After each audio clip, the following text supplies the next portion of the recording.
Good afternoon, everyone. Good afternoon. Good afternoon. Good afternoon.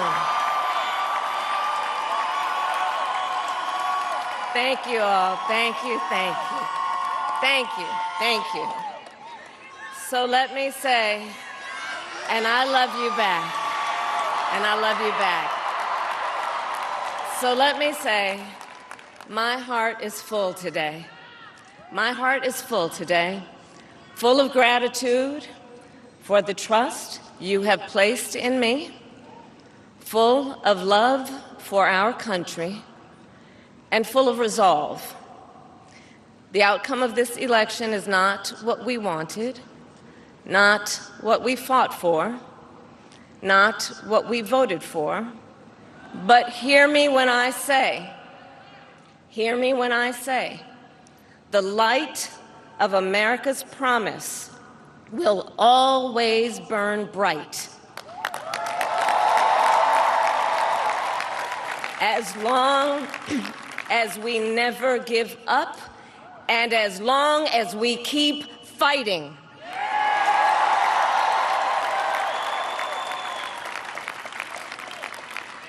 To my beloved Doug and our family, I love you so very much. To President Biden and Dr. Biden, thank you for your faith and support.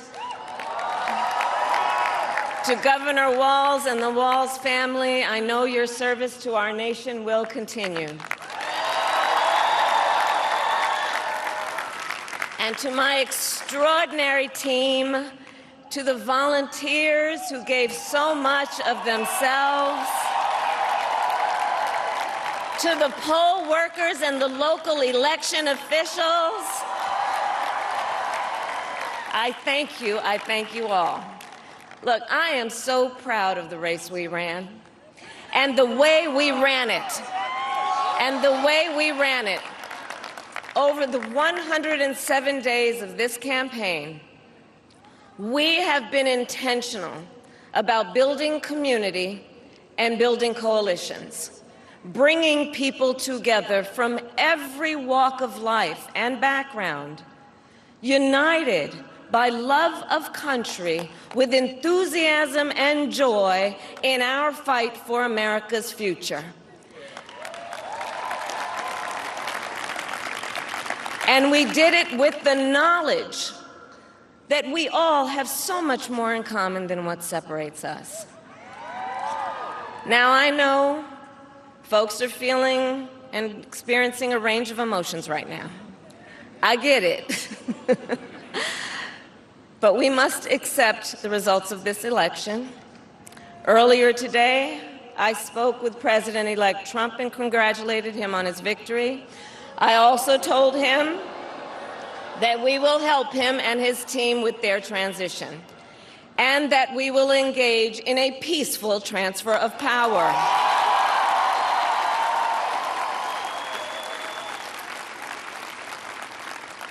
A fundamental principle of American democracy is that when we lose an election, we accept the results. That principle, as much as any other, distinguishes democracy from monarchy or tyranny. And anyone who seeks the public trust must honor it. At the same time, in our nation, we owe loyalty not to a president or a party, but to the Constitution of the United States.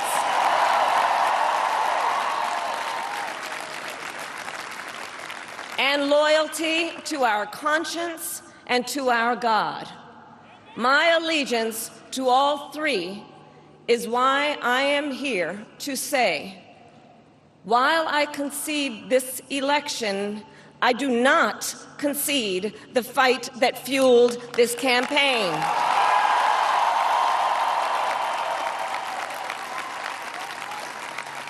The fight for freedom, for opportunity, for fairness, and the dignity of all people.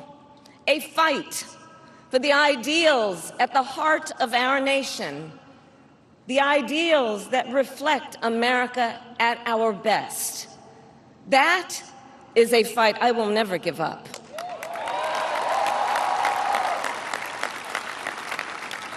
I will never give up the fight for a future where Americans can pursue their dreams, ambitions, and aspirations, where the women of America have the freedom to make decisions about their own body and not have their government telling them what to do.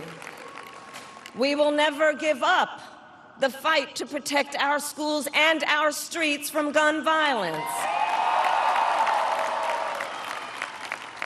And America, we will never give up the fight for our democracy, for the rule of law, for equal justice, and for the sacred idea that every one of us, no matter who we are or where we start out, has certain fundamental rights and freedoms that must be respected and upheld.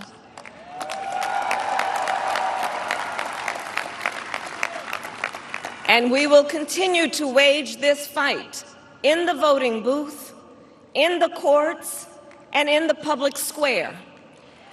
And we will also wage it in quieter ways, in how we live our lives, by treating one another with kindness and respect, by looking in the face of a stranger and seeing a neighbor, by always using our strength to lift people up, to fight for the dignity that all people deserve.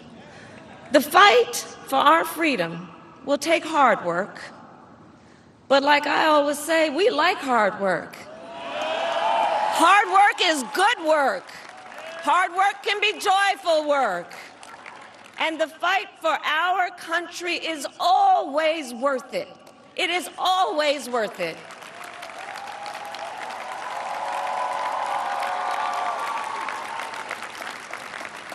To the young people who are watching, it is,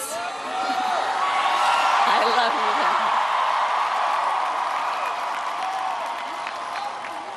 you. To the young people who are watching, it is okay to feel sad and disappointed, but please know it's going to be okay. On the campaign, I would often say, when we fight, we win. But here's the thing. Sometimes the fight takes a while. That doesn't mean we won't win. That doesn't mean we won't win. The important thing is don't ever give up. Don't ever give up. Don't ever stop trying to make the world a better place. You have power. You have power. And don't you ever listen when anyone tells you something is impossible because it has never been done before.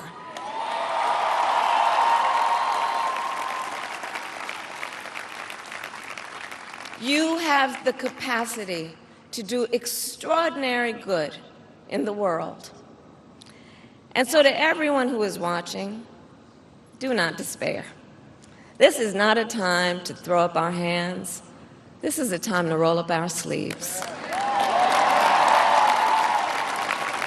This is a time to organize, to mobilize, and to stay engaged for the sake of freedom and justice and the future that we all know we can build together.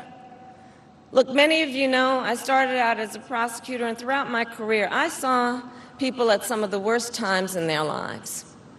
People who had suffered great harm and great pain, and yet found within themselves the strength and the courage and the resolve to take the stand, to take a stand, to fight for justice, to fight for themselves, to fight for others.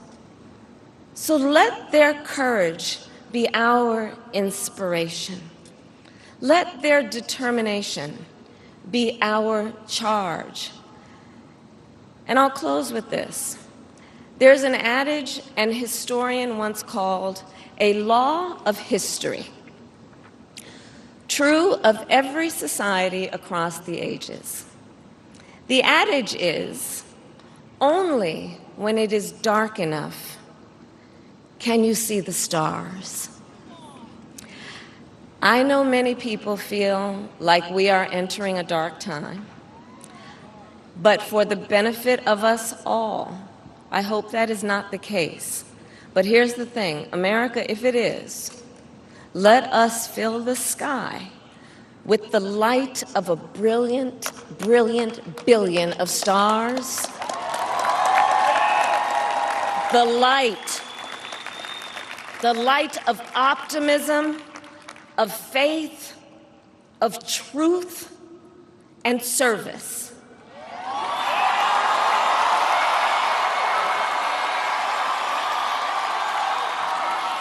H.U. And may that work guide us, even in the face of setbacks, toward the extraordinary promise of the United States of America. I thank you all. May God bless you, and may God bless the United States of America. I thank you all.